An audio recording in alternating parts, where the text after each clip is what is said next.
यहाँ आप सबको इतनी बड़ी तादाद में देखकर मेरे मन में जो आशा जागी थी जब ये शुरुआत हुई थी वो कई गुना ज्यादा हो गई।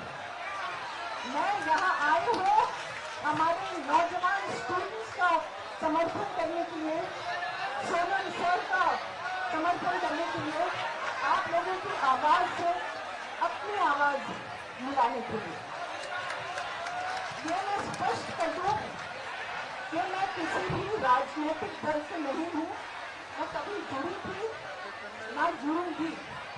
मैं यहाँ एक नागरिक होकर, एक कंसर्न सिटीजन तौर से आए हैं, क्योंकि हमको ये बार बार बोला जाता है, भाषणों में हमने बहुत सुना है कि हमारा युवा जो है वो हमारी सबसे बड़ी ताकत है, हिंदुस्तान की ताकत उसका युवा है। तो आज क्यों चुप्पी लगाए बैठे हो? क्यों उनकी बात नहीं सुन रहे हो? क्यों ऐसे तुम इस तरह का व्यापार कर रहे हो, इस तरह का इजहार कर रहे हो जैसे तुमको इससे कुछ मतलब ही नहीं? तुमको इस बात का मतलब नहीं हो कि हमारे नौजवान खुदकुशी कर रहे हैं?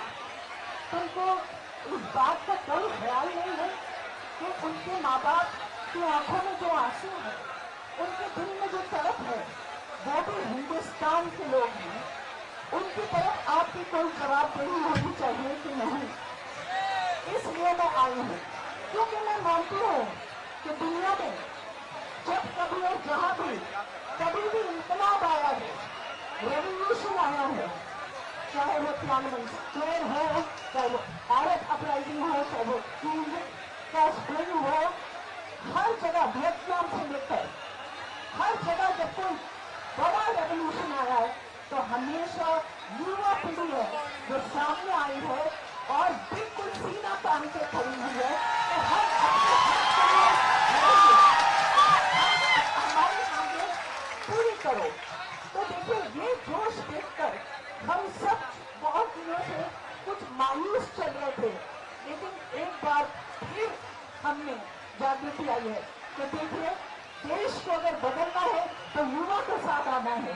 और मैं सिर्फ आप लोगों को बधाई नहीं देती हूँ, उन तमाम लोगों को बधाई देती हूँ जो हिंदुस्तान के कोने कोने से यहाँ आए हैं, जो यहाँ नहीं आ पाए हैं, लेकिन फिर भी अपना समर्थन दिखा रहे हैं। मैंने ये सोचा था कि मैं प्रेस में नहीं जाऊंगी, तो इसलिए जावेद अख्तर और मैंने प्रधानमंत्री को एक चिट्ठी लिखी। ये चिट्ठी की कॉपी मेरे पास है। 15 जुलाई को हमने चिट्ठी लिखी। हमने कहा कि हम प्रेस में नहीं जाएंगे, हम आपसे एक पूर्व राज्यसभा होने के नाते हम आपसे कह रहे हैं कि आप बात तो सुनिए, डायलॉग तो इनिशिएट करिए। आखिर क्या मांगे? हमारा मुल्क, हम कहते हैं कि हमारे मुल्क का संविधान वो सबसे अहम है दुनिया में, और मुझे इस बात का कोई शक नहीं है। तो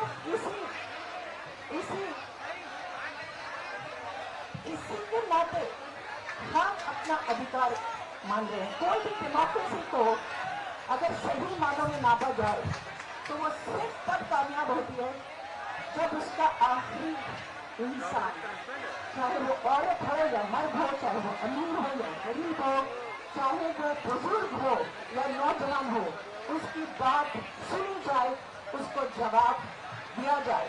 आज अब सब लोगों ने ये साबित कर दिया है। मैं नेहा को और मनीष को और दानिश को और अमीन को और बहादुर को और सोनम सर को आप की सेहत के लिए दुआ मांगती हूँ और आप सबके साथ अपना हाथ बढ़ाती हूँ और कहिए कि आगे बढ़ो, हम तुम्हारे साथ हैं। कोई तो सूद चुकाए, कोई तो जिम्मा ले, कोई तो सूद चुकाए, कोई तो जिम्मा ले उस इंकलाब का जो आज तक उधार सा है। तो हमारे युवाओं ने इसका बहुत अच्छे काम आपने दिया, अब बारी आई आपकी, आप जवाब दीजिए। एक बात जो अभी भी कुछ लोग डर रहे हैं, उनको ऐसा लग रहा है कि हम समर्थन तो करना चाहते हैं, लेकिन हमारी इतनी छोटी सी आवाज है, हमारी बात कौन सुनेगा। तो इसी तरह से कतरा कतरा बनकर ही सागर बनता है। तो आइए हम सब साथ आए और फैज अहमद फैज की नज़्म है, उससे मैं अपनी बात खत्म करती हूँ। बोलते